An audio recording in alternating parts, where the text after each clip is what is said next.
The state of the world is unnerving, but it's no accident that what actually nourishes and restores our nervous systems are the same practices that restore the state of the world.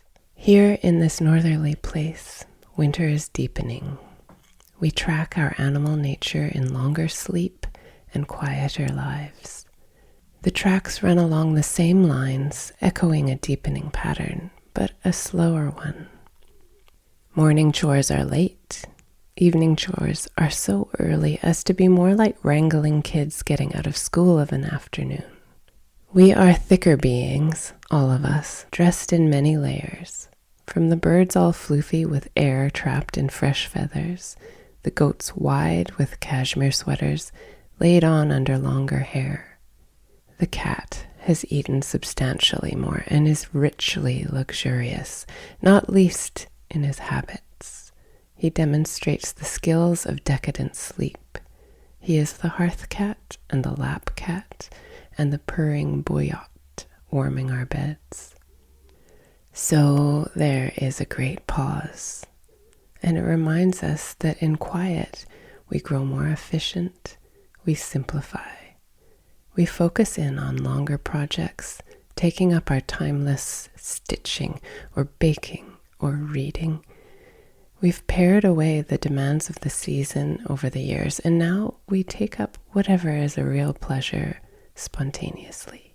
We mill for gingerbread if we like, but it's not required.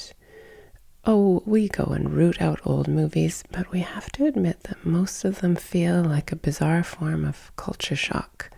Whatever were people thinking? Still, an orientation to comfort draws us. Later, we'll have a few visitors, and they will no doubt be lively with cards and games. Mostly, we welcome a profound quiet, blanketed in darkness and cozy near points of candlelight or firelight or small lamps. Our rhythms settle as if to nudge us to notice our breath, to arrive in our bodies, to slow our heartbeats like the slow evenings, though quick work in the brief day brings pink to our cheeks. The chaos from that hectic pace of harvest season has given way, and we tidy it up for a little while each day before the sun dips away again.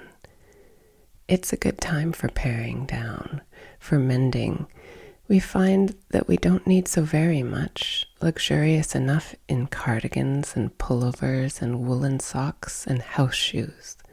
The heat from the wood stove and the kettle and the slow pots of this or that.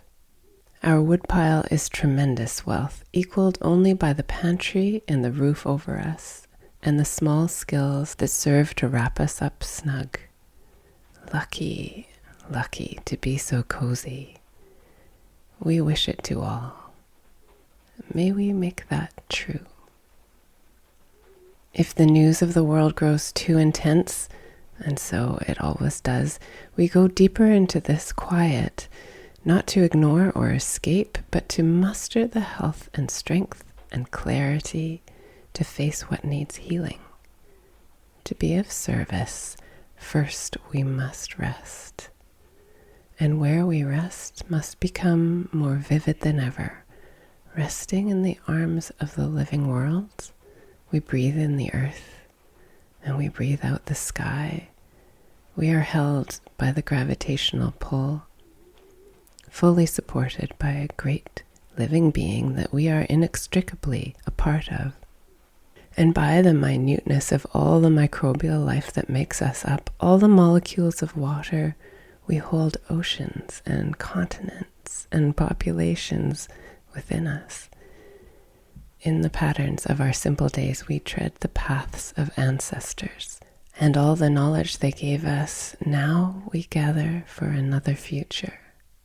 Maybe we were distracted for a while, our heads turned by the glamour of the industrial age, by the promise of pleasures that, curiously, we cannot recall now they are waning. Like too many presents under a tree, the impression is of overwhelm, not of plenty, and blurs away. It is the faces that have never left us, and the flavors of this moment, the scents, the singing, the sensations of the air and the cold land. We're still feeling overstimulated by decades of excess that's somehow deprived in its profuse demands. And we need to nap. That former life is ebbing. The news is constantly of its long illness and impending collapse. A much older way of being, just barely linked through so many half-shattered connections, is reviving. Part of our rest is in restoring, in making our own small reparations. How can we be of service to healing what that exploitative pattern has hurt? How can we see it vividly, to resist? Mostly we are just learning new patterns, ones that inherently create the conditions for diverse and flourishing life. In some ways, these practices are the same. If you are hurtling toward the darkness, and perhaps still more if you are rushing toward the light, we wish you deep rest, carried by the spinning earth, relaxing into an embrace that we can fall asleep in, to dream of another world and wake revived to greet it. I'm Elisa Rathje at Appleturnover, and this is the Journal of Small Work. You can find my work over at appleturnover.substack.com. Thank you to the Apple Turnover subscribers for your support.